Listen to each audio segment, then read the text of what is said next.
வேத பாடசாலை நிகழ்ச்சிக்கு உங்களை அன்புடன் அழைக்கிறோம்.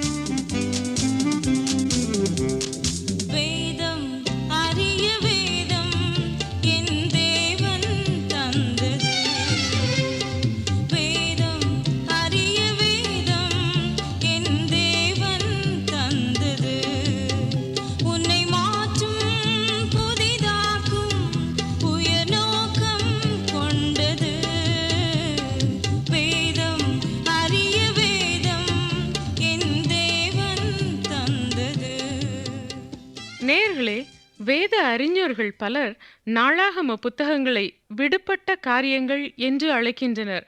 நாளாகம புத்தகங்கள் ஏன் இவ்வாறு அழைக்கப்படுகிறது என்பதை கற்றுக்கொள்வோமா? கிறிஸ்துவுக்குள் பிரியமானவர்களே, கடந்த நாட்களில் ராஜாக்களின் புத்தகங்களை கற்று வந்தோம். இன்று முதல் நாளாகம புத்தகங்களை கற்றுக்கொள்ளப் போகிறோம். அதற்கு முன்னதாக 1 ராஜாக்கள் 2 ராஜாக்கள் புத்தகங்களை குறித்த சில விஷயங்களை அறிந்து கொள்வோம். இந்த புத்தகங்களை நாம் ஒவ்வொருவரும் தனிப்பட்ட விதத்திலே வாசித்து அறிந்து கொள்ளும்போதுதான் அநேக சத்தியங்களை அறிந்து கொள்ள முடியும். ஆனால் அதற்கு அடிப்படையாக சில உண்மைகளை பார்ப்போம். முதலாவதாக, மற்ற ஜனங்களைப் போல இஸ்ரவேல் ஜனங்களுக்கு அரசர்கள் இருக்க வேண்டும் என்பதை தேவன் விரும்பாவிட்டாலும், வேத புத்தகத்தை அவர் தொகுத்து கொடுக்கும்போது அந்த ராஜாக்களின் வாழ்க்கையையும் நாம் அறிந்து கொள்ளும்படியாக செய்கிறார். அது மட்டுமல்ல, தேவனை விட்டு வழி விலகி போன மோசம் போன அரசர்களிடத்திலும் தேவன் எத்தனை நீடிய பொறுமை உள்ளவராய் இருந்திருக்கிறார். குறிப்பாக வடக்கு ராஜ்யத்தின் அரசர்களை தேவன் சகித்திருக்கிறார். ராஜாவையும் ஜனங்களையும் சிறையாக ஆண்டவர் ஒப்பு கொடுக்கும் முன்பாக எத்தனை பொறுமை உள்ளவராக, கரிசனை உள்ளவராக அவர்களுக்கு எச்சரிப்பின் ஒளிகளை அனுப்பியிருக்கிறார். தேவனை விட்டு வழி விலகி போன அரசர்கள் ஜெபித்த போது கூட ஆண்டவர் அவர்கள் ஜெபத்தை கேட்டிருக்கிறார். இது சில கேள்விகளை எழுப்புகிறதாயும் இருக்கிறது. உதாரணமாக, யோவகாஸ் என்ற அரசன் தேவனுக்கு பயப்படாத மிகவும் மோசமானவன். இருந்தபோதிலும் அவன் தேவனுடைய உதவிக்காக ஜெபித்தபோது தேவன் அவனது ஜெபத்திற்கு செவி சாய்த்தார். இந்த அரசனை தேவன் அசீரியர்களின் கையினின்று விடுவித்து காத்தார். அநேகர் நினைப்பது என்னவென்றால், தேவன் விசுவாசிகளின் ஜெபத்தை மட்டும்தான், அதாவது தேவனோடு நெருங்கிய தொடர்புள்ளவர்களின் ஜெபத்தை மாத்திரம்தான் கேட்பார் என்று நினைக்கிறார்கள். ஆனால் வேதாகமத்தில் அப்படி ஒரு சத்தியத்தை நாம் பார்க்கிறதில்லை. ஆயக்காரனுடைய ஜெபத்தை தேவன் கேட்டார். பாவிகளுடைய ஜெபத்தை தேவன் கேட்டார். அதே போல தேவனுக்கு கீழ்ப்படியாதவர்களாக வாழ்ந்த அரசர்களின் ஜெபத்தையும் தேவன் கேட்டார் என்று வேதாகமத்தில் படிக்கிறோம். தேவனுக்கு பயப்படாத துன்மார்க்கமான ஒரு மனிதன் இருக்கிறான் என்று வைத்துக்கொள்வோம். அப்படிப்பட்டவனுடைய மகன் ஒரு விபத்தில் சிக்கி மிகவும் மோசமான, பிழைக்கக்கூடாத கட்டத்தில் இருக்கும்போது அந்த தகப்பன் தலை வணங்கி தேவனிடத்தில் தனது மகனின் உயிரை தரும்படியாக ஜெபிக்கும் போது தேவன் அந்த ஜெபத்திற்கு பதில் கொடுக்காமல் இருப்பாரா? தேவன் எவருடைய ஜெபத்தையும் எந்த நேரத்திலும் கேட்க ஆயத்தமுடையவராய் இருக்கிறார். இந்த சத்தியம் ராஜாக்களின் புத்தகத்தில் இருந்து வெளிப்படுகிறது. ராஜாக்களின் புத்தகத்தில் ராஜாக்கள் மீது தேவன் கொண்டிருந்த பொறுமையையும் அன்பையும் மாத்திரம் நாம் அறிந்து கொள்வதில்லை. தேவன் அப்படிப்பட்டவருடைய ஜெபத்தை கேட்டு அவர்களுக்கு பதில் கொடுக்கிறார் என்றும் அறிந்து கொள்கிறோம். தேவனுடைய இரக்கத்தை வெளிப்படுத்தும் சில சம்பவங்களை கவனியுங்கள். வடக்கு ராஜ்யம் விழுந்து முழுவதும் அழிந்து போகும் நிலையில் இருக்கும்போது வடக்கு ராஜ்யத்தில் இருந்த அநேக மக்கள் தெற்கு ராஜ்யத்திற்கு குடிபோகிறார்கள். இது தேவனுடைய அன்பிற்கும் இரக்கத்திற்கும் அடையாளமாய் இருக்கிறது. இந்த சம்பவம் தெற்கு ராஜ்யம் வலிமையானதாய் இருந்ததற்கான காரணத்தையும் விவரிக்கிறது. இப்படி மக்கள் சிதறி போகும் முன்பு ஒரு கூட்டம் மக்களை தெரிந்தெடுத்து காத்ததால் தேவன் தமது அன்பையும் இரக்கத்தையும் வெளிப்படுத்தினார். 1 ராஜாக்கள் 2 ராஜாக்கள் புத்தகத்தை தொடர்ந்து 1 நாளாகமும் 2 நாளாகமும் இடம்பெறுகிறது. சாமுவேலின் புத்தகங்களும் ராஜாக்களின் புத்தகங்களும் கிறிஸ்துவுக்கு முன் 1000 500 வரையுள்ள சரித்திரத்தை உள்ளடக்கியுள்ளது. நாளாகம புத்தகங்களும் இதே சரித்திர காலத்தை மீண்டும் கூறுகிறது. பழைய ஏற்பாட்டின் பழங்கால தொகுப்பு எஸ்ரா நெகேமியாவோடு நாளாகம புத்தகத்தை இணைத்திருக்கிறது. இந்த 3 புத்தகங்களின் எபிரேய மொழிநடை ஒரே விதமாக இருப்பதால் இவை 3ஐயும் எஸ்ரா எழுதியதாக கூறுகிறார்கள். சாமுவேல், ராஜாக்கள், நாளாகமம் இவை 3ம் ஒரே காலகட்டத்தை பற்றி கூறுவதால் பின்னால் வந்த பழைய ஏற்பாட்டு தொகுப்பில் இவை 3ம் சேர்த்து இணைக்கப்பட்டுள்ளது. ராஜாக்களின் சரித்திரத்தை 2வது முறை எழுதப்பட தேவன் அனுமதிக்க காரணம் என்ன? அநேக காரணங்கள் உண்டு. முதலாவதாக, மீண்டும் மீண்டும் கூறுவது கற்றுக் கொடுத்தலின் ஒரு முக்கிய அம்சமாகும். எந்த ஒரு காரியத்தையும் நீங்கள் மீண்டும் மீண்டும் கூறவில்லை என்றால் நீங்கள் கற்றுக்கொள்ளவில்லை என்று அர்த்தமாகும். வேதாகமத்தில் சில காரியங்கள் மீண்டும் மீண்டும் கூறப்படுவதற்கான காரணம் என்னவென்றால் அதனை நாம் கற்றுக்கொள்வதற்கும் முக்கியப்படுத்துவதற்கும் ஆகும். சிருஷ்டிப்பு 2 முறை கூறப்பட்டுள்ளது. மோசேயின் நியாயப்பிரமாணம் உபாகம புத்தகத்தில் 2ஆம் முறை கூறப்பட்டுள்ளது. இயேசு கிறிஸ்துவின் வாழ்க்கை புதிய ஏற்பாட்டில் 4 முறை எழுதப்பட்டுள்ளது. அதுபோல இஸ்ரவேல் மக்களின் சரித்திரமும் மீண்டும் எழுதப்பட்டுள்ளது. எபிரேய சரித்திரம் 2 முறை கூறப்பட்டதால் தேவன் எதை வலியுறுத்த விரும்புகிறார்? சாமுவேல், ராஜாக்கள் என்னும் ராஜ்யங்களின் இலக்கியத்தில் தேவனுடைய ராஜ்யம் என்னும் கருத்து வலியுறுத்தப்படுகிறது. புதிய ஏற்பாட்டு புத்தகத்திலும் தேவனுடைய ராஜ்யம் என்னும் கருத்து மிகவும் முக்கியமானதாக உள்ளது. இயேசு கிறிஸ்துவும் யோவான் ஸ்நானகனும் இதை குறித்து பிரசங்கித்தார்கள். தேவனுடைய ராஜ்யமே நம் வாழ்க்கையில் முக்கியமானதாக இருக்க வேண்டும். இயேசு கிறிஸ்துவின் போனின்படி மறுபிறப்பின் முடிவு தேவனுடைய ராஜ்யமாகும். இயேசு வேத பாரகர்களிடமும் பரிசேயர்களிடமும் தேவனுடைய ராஜ்யத்துக்கு அடுத்த கனிகளை கொடாவிட்டால் தேவனுடைய ராஜ்யம் உங்களை விட்டு எடுபட்டு போகும், புறஜாதியார் தேவனுடைய ராஜ்யத்தை சுதந்திரித்துக் கொள்வார்கள் என்று கூறினார். இந்த கல்லின் மேல் விழுகிறவன் நொறுங்கி போவான், இல்லையெனில் இந்த கல் அவன் மீது விழுந்து அவனை நசுக்கி அழித்துவிடும் என்று கூறினார். ஏன் தேவன் தமது தலைமை ஸ்தானத்தை ஒவ்வொரு இடமாக மாற்றி அமைத்தார்? பல ராஜ்யங்கள் தேவனுடைய சுவிசேஷத்தை பரப்பும் கருவியாக செயல்பட்டது. தேவனுடைய ராஜ்யத்தின் கனியை உலகத்திலே அவருடைய ஜனங்கள் கொண்டு வராததினாலே தேவன் செயல்படும் மையஸ்தானத்தை பல முறை மாற்றி அமைத்தார். தேவனுடைய ராஜ்யத்திற்கு அடுத்த கனிகள் மிகவும் ஒரு பிரச்சனையாய் காணப்பட்டபடினாலே தேவனுடைய ராஜ்யம் என்பது மிக மிக முக்கியமானது என்பது தெளிவாகிறது. இனி என்ன நடக்கப் போகிறது என்பதை குறித்து நாம் சிந்திக்கும் போது தேவனுடைய ராஜ்யம் மிகவும் முக்கியமான ஒரு சத்தியமாகும். இந்த உலகத்திலே வரும் நாட்களில் என்ன நடக்கப் போகிறது, இதை குறித்து வேத சாஸ்திர நிபுணர்கள் கூறும் பொழுது வருங்கால காரியங்கள் என்று குறிப்பிடுகின்றனர். தீர்க்க தரிசன புத்தகங்களை நாம் ஆராய்ச்சி செய்து வருங்காலத்தை குறித்து நாம் சிந்திக்க ஆரம்பிக்கும் போது தேவனுடைய ராஜ்யம் மிக முக்கிய பகுதியாக அமைகிறது. இயேசு கிறிஸ்துவின் 2வது வருகை குறித்து சிலர் இந்த பூமியிலே அவருடைய ராஜ்யம் ஸ்தாபிக்கப்படும் முன்னதாகவே அவர் வர இருக்கிறார் என்று கூறுகிறார்கள். இன்னும் சிலர் இந்த உலகத்திலே தேவனுடைய ராஜ்யம் ஸ்தாபிக்கப்பட்ட பிறகே இயேசு கிறிஸ்துவினுடைய 2வது வருகை இருக்கும் என்று கூறுகிறார்கள். இன்னும் சிலர் இது உண்மையான ராஜ்யம் அல்ல, இது ஒரு உவமானமாக கூறப்பட்டதுதான் என்று கூறுகிறார்கள். எனவே தேவனுடைய ராஜ்யம்தான் முக்கியமான ஒரு அம்சமாக இருக்கிறது. ஆனால் இவைகளில் எல்லாம் சிறப்பான வேத சாஸ்திர கருத்துக்கள் என்னவென்றால் தேவனுடைய ராஜ்யத்திற்கும் இயேசு கிறிஸ்துவின் வருகைக்கும் மிகுந்த தொடர்புடையது என்பதை கூறும் கருத்துக்களே. சிலர் இயேசு கிறிஸ்துவின் வருகையானது 1000 வருட அரசாட்சிக்கு முன்னாலே இருக்குமா பின்னாலே இருக்குமா என்று கேட்கிறார்கள்.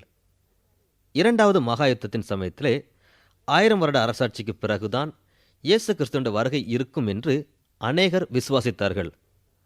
1000 வருட அரசாட்சிக்கு பின்னாலே தான் இயேசு கிறிஸ்து வருவார் என்பதை விசுவாசியாதவர்கள் உலகம் நாளுக்கு நாள் சிறப்பு அடைந்து கொண்டே வருகிறது, எனவே இந்த உலகத்திலே தேவனுடைய ராஜ்யம் நிறுவப்படும், அதற்கு பிறகுதான் இயேசு கிறிஸ்து வருவார் என்று கூறினார்கள். தேவனுடைய ராஜ்யம் ஒரு நிழலோட்டமான ஒன்றுதான், அது உண்மையல்ல என்றும் சிலர் கூறுகிறார்கள். இந்த பூமியிலே இயேசு கிறிஸ்துவனுடைய ஒரு ராஜ்யம் நிறுவப்படப் போவதில்லை என்று அவர்கள் நம்புகிறார்கள். என்ன இருந்தாலும் இந்த தேவனுடைய ராஜ்யத்தை குறித்து தான் பலர் பலவிதமாய் சிந்திக்கிறார்கள். 2வது மகா யுத்தத்திற்கு முன்னதாக அநேக மக்கள் 1000 வருட அரசாட்சிக்கு பின்னாலே தான் இயேசு கிறிஸ்து வருவார் என்பதை விசுவாசித்தார்கள். எல்லா காரியங்களும் ஒழுங்கும் கிரமமாய் நடைபெறுகிறது. எல்லா காரியங்களின் வளர்ச்சியிலும் உயர்வுகள் காணப்படுகிறது. எனவே பூமியிலே தேவனுடைய ராஜ்யம் நிறுவப்பட்ட பிறகுதான் இயேசு கிறிஸ்து வருவார் என்று கூறினார்கள். முதலாவது உலக யுத்தம் வந்தது, இரண்டாவது உலக யுத்தம் வந்தது, கொரியா போர் வந்தது, வியட்நாம் யுத்தம் வந்தது, காரசாரமான சண்டைகள், பனிப்போர்கள், இவை அனைத்தையுமே இன்று இந்த உலகத்திலே தேவனுடைய ராஜ்யம் நிறுவப்பட்ட பிறகு இயேசு கிறிஸ்து வருவார் என்ற நம்பிக்கையை சோர்வுற செய்தது. யுத்தங்களைத் தொடர்ந்து எதுவுமே சிறப்பாய் அமைவது போல் தெரியவில்லை. எனவே அப்படிப்பட்ட பழங்கால நம்பிக்கையை அநேகர் விட்டுவிட்டார்கள். இன்றும் சிலர் தேவனுடைய ராஜ்யத்தை குறித்து அது ஒரு நிழலாட்டமான ஒன்றுதான் என்று கூறுகிறார்கள். இன்னும் சிலர் இந்த 1000 வருட அரசாட்சி, தேவனுடைய ராஜ்யம், இவை அனைத்துமே ஏற்ற நேரத்தில் சரியானபடி வாய்க்கும். எனவே அதை குறித்து நாம் கலங்க தேவையில்லை என்று சிலர் நம்புகிறார்கள். நீங்கள் எதிர்காலத்தை நோக்கி பார்ப்பீர்கள் என்றால் தேவனுடைய ராஜ்யம் என்பது மிக முக்கியமான ஒரு கருத்தாக இருக்கிறது. வரப்போகிற தேவனுடைய ராஜ்யத்தை குறித்து நீங்கள் எதை விசுவாசிக்கிறீர்கள்? ராஜ்யங்களை குறித்த புத்தகத்திலே கூறப்பட்டுள்ள ராஜ்யங்களை குறித்த கருத்துக்கள் மிகவும் முக்கியமானவைகள். எனவே தான் இந்த 6 சரித்திர புத்தகங்களும் ராஜாங்க புத்தகங்கள் என்று அழைக்கப்படுகிறது. தேவன் ராஜாவாயிருக்கிறார் என்ற கருத்தை நாம் புரிந்து கொள்ள கர்த்தர் விரும்புகிறார்.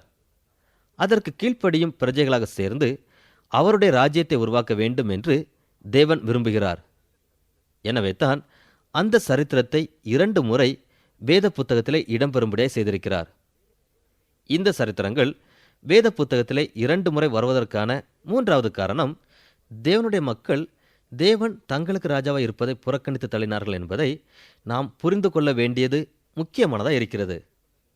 மற்றும் ஒரு முக்கியமான உண்மை என்னவென்றால், அப்படி அவர்கள் அன்று புறக்கணித்து தள்ளியதின் விளைவுகளை இன்றும் நாம் அனுபவிக்கிறோம் என்பதாகும். தேவன் தங்களுக்கு அரசனாய் இருக்க வேண்டாம் என்று எப்போது மக்கள் புறக்கணித்தார்களோ அதுவே அவர்களை அடிமைத்தனத்திற்குள்ளாக வழிநடத்திவிட்டது. சிறையிருப்புகளுக்கு பின்னாக வடக்கு ராஜ்யத்தை குறித்து நாம் கேள்விப்படுகிறது இல்லை. ஆனால் தெற்கு ராஜ்யத்தை மையமாக கொண்டு இஸ்ரவேலரின் சரித்திரம் தொடர்கிறது. இந்த உலகத்திலே தேவனுடைய செயல்பாடுகளை குறித்து, தீர்க்க தரிசனங்களை குறித்து கற்றுக்கொள்ளும் மாணவர்கள் தெற்கு ராஜ்யத்திலுள்ள மக்கள் சிறையிருப்புக்கு பாபிலோனுக்கு கொண்டு போகப்பட்டதிலிருந்து ஒரு புதிய காலகட்டம் ஆரம்பமாகிறது என்று கூறுகிறார்கள். இந்த புதிய காலத்தை தான் புறஜாதிகளின் காலம் என்று அழைக்கிறார்கள். தேவன் தனது மக்களுக்கு ஒரே தெய்வமாக தான் இருக்க வேண்டும் என்றும் அவரே அந்த ஜனக்கூட்டத்திற்கு அரசனாக இருக்க வேண்டும் என்றும் விரும்பினார்.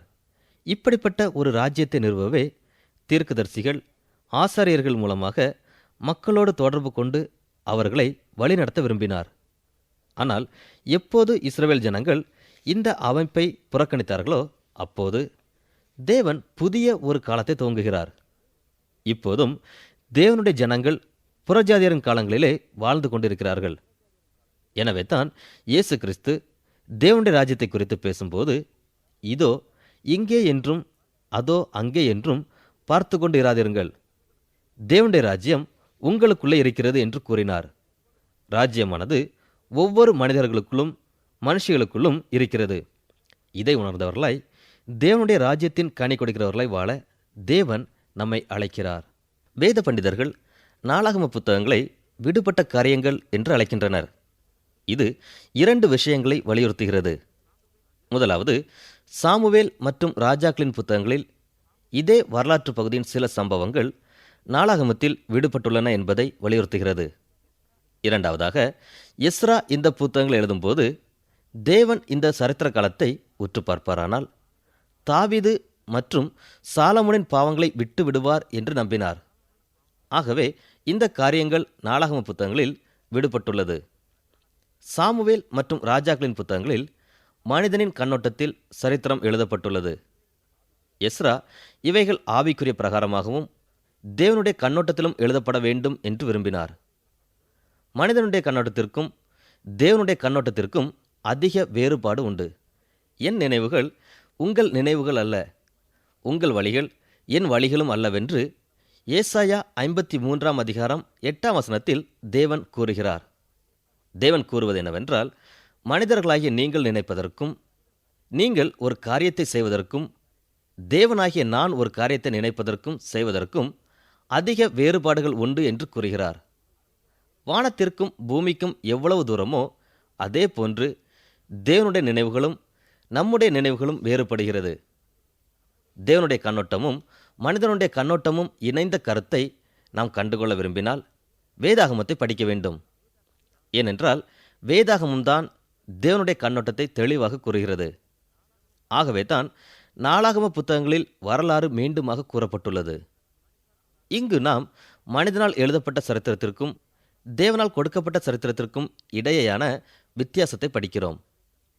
நாம் ஏற்கனவே கற்றுக்கொண்ட சாமுவேல் மற்றும் ராஜாக்களின் புத்தகங்களை நாளாகமத்தோடு ஒப்பிட்டு படிக்கும்போது இதனை புரிந்து கொள்ள முடியும்.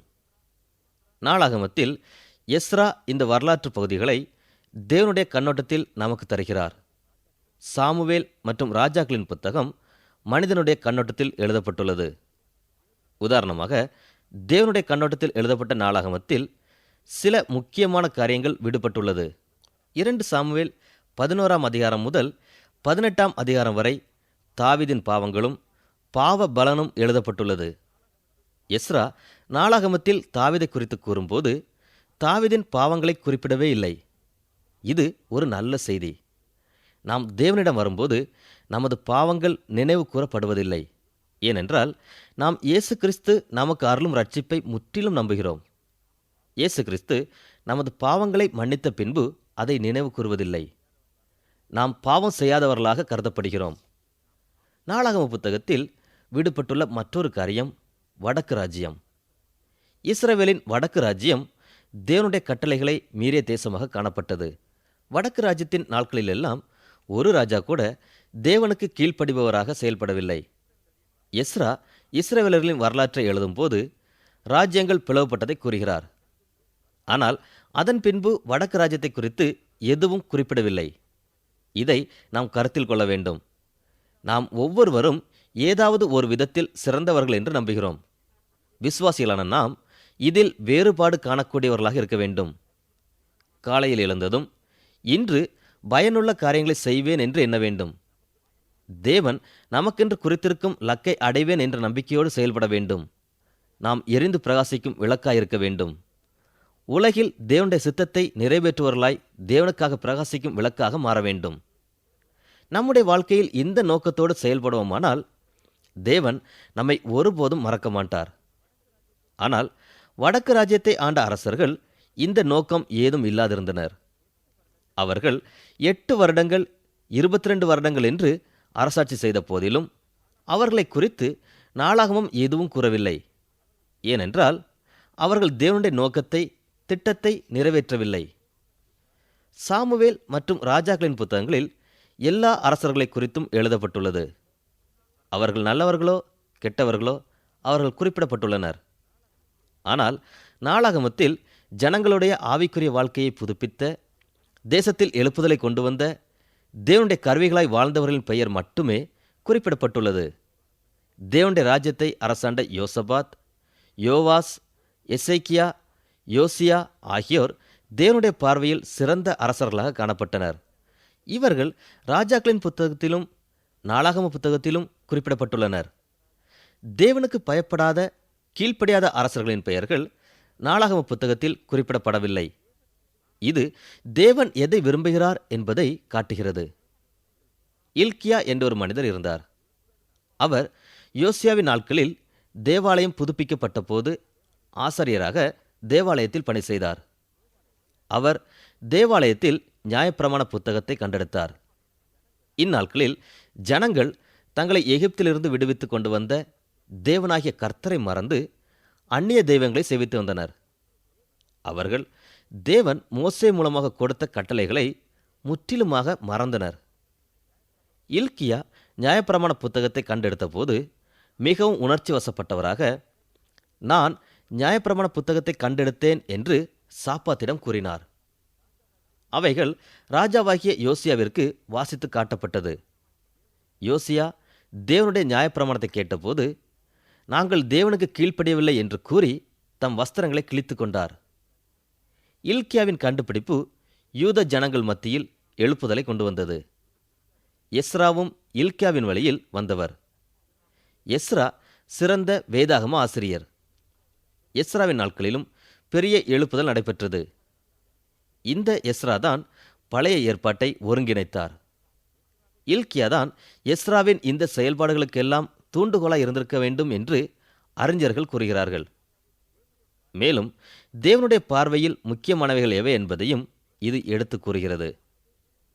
சாமுவேல் மற்றும் ராஜாக்களின் புத்தகங்கள் ராஜாக்களின் அரியணையில் இருந்து கூறப்படுவது போல் காணப்படுகிறது. அதே சரித்திர காலம் நாளாகம புத்தகத்தில் ஆவிக்குரிய கண்ணோட்டத்தோடு எழுதப்பட்டது.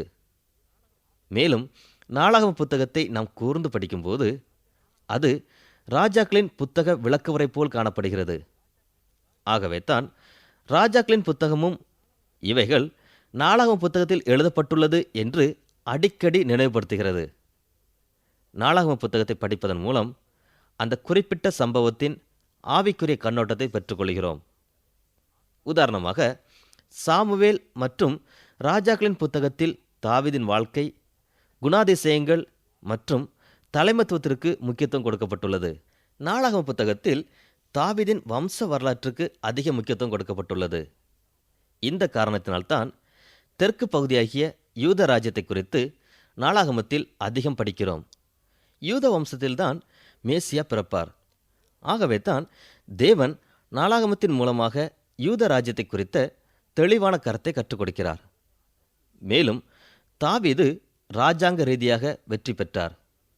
அவர் தமது ஜனங்களுக்கு மகிழ்ச்சி வருவிக்கும்படியாக தேவனால் ஆசீர்வதிக்கப்பட்டார். ஆகவே தான் தேவன் சமஸ்த ஸ்தானங்களிலும் அவரை பெரியவராக உயர்த்தினார்.